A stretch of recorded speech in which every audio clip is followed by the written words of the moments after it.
Hi guys, তো আমি কাকুলি চলে এলাম আবার একটা নতুন ভিডিও নিয়ে। আজকে দেখো আমাদের দেশের বাড়িতে গেছিলো, নিয়ে এসছে।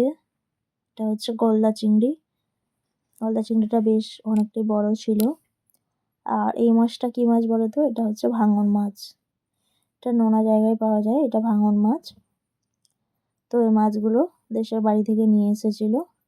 আর দুটো ভাঙন মাছ ছিল। দেখো গলদা চিংড়িটা কত বড়, দাঁড়াগুলো দেখো বেশ বড় সাইজের ছিল। আর এটা বাগদা চিংড়ি, দুটো বাগদা চিংড়ি ছিল। তো এই গলদা চিংড়িগুলো আর বাগদা চিংড়িগুলো দিয়ে আমি বানাবো আজকে চিংড়ি মাছের মালাইকারি। দেখো পরিষ্কার করে বেছে ধুয়ে নিয়ে চলে এসেছি। তারাগুলো আলাদা ভেঙে নিয়েছি, আর চিংড়ি মাছটা বেছে সুন্দর করে পরিষ্কার করে নিয়েছি।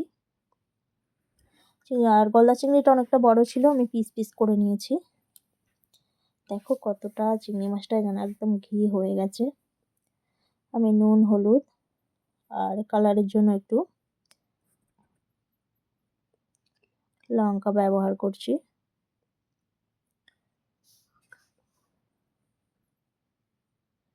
তো লঙ্কা গুঁড়ো দিয়ে লবণ হলুদ ভালো করে মাখিয়ে একটু রেখে দেবো। চিংড়ি মাছটা ভালো করে মাখিয়ে নিচ্ছি।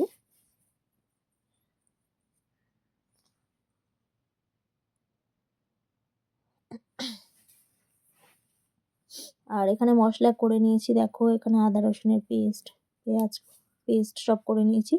আর এখানে আমার লাগছে কাজু, কাঁচা লঙ্কা, সর্ষে। আর এখানে দেখো নারকেলটা কুড়িয়ে রেখেছি বাগদা চিংড়ি কুড়িয়ে রেখে এদিকে চিংড়ি মাছটা ভাজতে দিয়ে দিলাম, যাতে কোনো চিংড়ি মাছটা ভাজা হচ্ছে। মশলাটা করে নেবো। তো ওদিকে দেখো চিংড়ি মাছটা ভাজতে দিয়ে দিয়েছি। তারাগুলো দেখছো কত বড়। চিংড়ি মাছ ভাজা হয়ে গেছে, তুলে নিলাম। হ্যাঁ, লাইনে থাকো, থেকে বড় মানে কাজ করবে কি করে।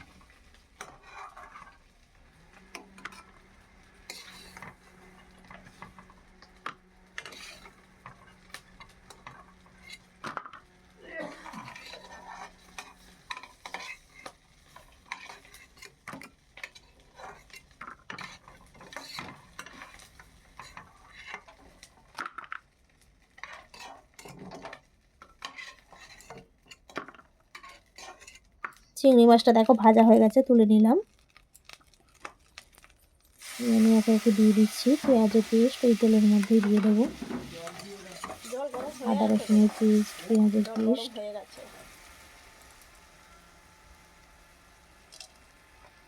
আর গোটা গরম মশলা।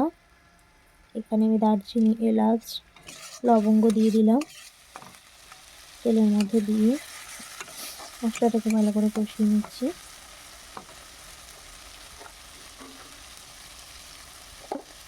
আর পরিমাণ মতো লবণ, একটু লঙ্কার গুঁড়ো দিয়ে দিলাম।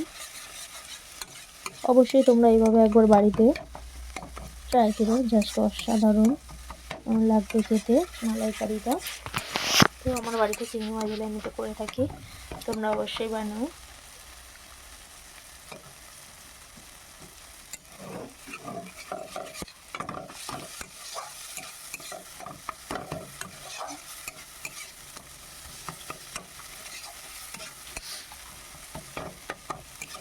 আর বন্ধুরা, তোমরা কে কোথা থেকে ভিডিওটি দেখছো অবশ্যই কমেন্ট করো।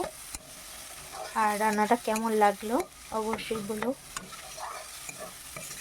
তো দেখো মশলাটা কষিয়ে নিচ্ছি ভালো করে মশলাটা ভেজে।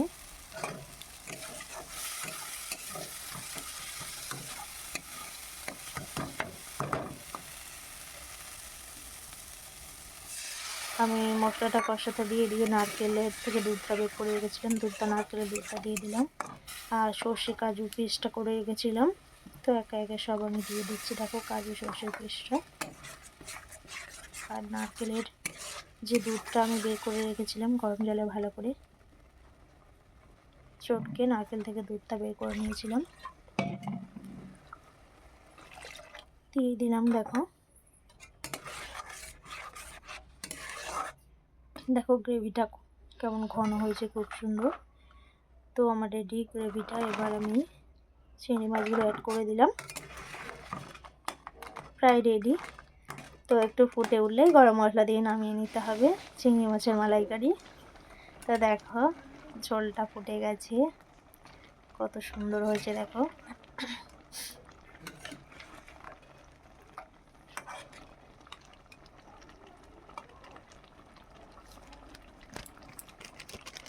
তো আমার রান্নাটা কমপ্লিট। এবার আমি একটু গরম মশলা অ্যাড করে দিচ্ছি, সামান্য পরিমাণে গরম মশলা দিতে হবে, রেডি টু কুক। তো দেখো কেমন হয়েছে। Thanks for watching my guys.